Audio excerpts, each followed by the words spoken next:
Ukraine প্রসঙ্গে নির্দিষ্ট লক্ষ্য অর্জন করতে চান রাশিয়ার প্রেসিডেন্ট ভ্লাদিমির পুতিন। আর সেই লক্ষ্য হচ্ছে পশ্চিমা সমর্থিত দেশটির কৌশলগত গুরুত্বপূর্ণ অঞ্চলগুলো নিজের দখলে নেওয়া। এরপরই মূলত ইউক্রেনের বিরুদ্ধে শান্তি চুক্তিতে যাবে মস্কো। যদিও কিয়েভের সাথে আলোচনা করার ইচ্ছা পোষণ করেছেন পুতিন। আর ইউক্রেনের প্রেসিডেন্ট ভলোদিমির জেলেনস্কি ডাক দিয়েছেন আলোচনার জন্য।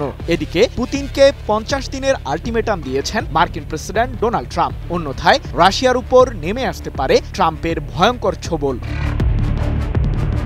রাশিয়ার বিরুদ্ধে যুদ্ধের মাঠে কোণঠাসা হয়ে পড়েছে ইউক্রেনের সামরিক বাহিনী। মার্কিনী সহায়তার পরও বেহাল দশা জেলেনস্কির। যদিও রাশিয়ার বিমান ও ক্ষেপণাস্ত্র হামলা ঠেকাতে সম্প্রতি ইউক্রেনকে প্যাট্রিয়ট মডেলের এয়ার ডিফেন্স সিস্টেম সরবরাহ করেছে হোয়াইট হাউস। পাশাপাশি যুক্তরাষ্ট্র সমর্থিত সামরিক জোট ন্যাটোর মাধ্যমে ইউক্রেনকে বড় ধরনের সামরিক চালান দেওয়ার ঘোষণাও দিয়েছেন প্রেসিডেন্ট ট্রাম্প। তবুও যুদ্ধের ময়দানে মুনশিয়ানা দেখাতে কতটা পারবে জেলেনস্কির সামরিক বাহিনী তা নিয়ে সন্দেহের মধ্যে রয়েছেন হোয়াইট হাউস শাসক।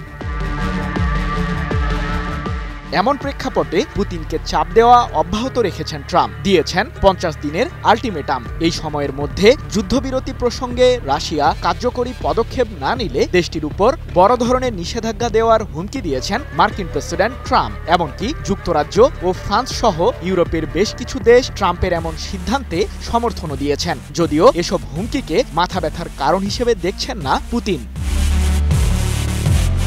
ইউক্রেনের বিরুদ্ধে শান্তি চুক্তির আলোচনা এগিয়ে নিতে প্রস্তুত রাশিয়া। তবে নির্দিষ্ট লক্ষ্য অর্জন করেই যাবে পুতিনের দেশটি, এমনটি জানিয়ে ক্রেমলিন মুখপাত্র দিমিত্রি পেসকভ বলেন, ইউক্রেন ইস্যুটি শান্তিপূর্ণভাবে সমাধানের জন্য প্রেসিডেন্ট পুতিনের জোর চেষ্টা রয়েছে। এটি একটি দীর্ঘ প্রক্রিয়া, বিষয়টি সহজ নয়। যদিও আমাদের প্রধান উদ্দেশ্য নির্দিষ্ট লক্ষ্য অর্জন করা, আর আমাদের লক্ষ্যগুলি স্পষ্ট। পেসকভের বরাতে 20 জুলাই বিষয়টি নিশ্চিত করেছে ব্রিটিশ বার্তা সংস্থা রয়টার্স।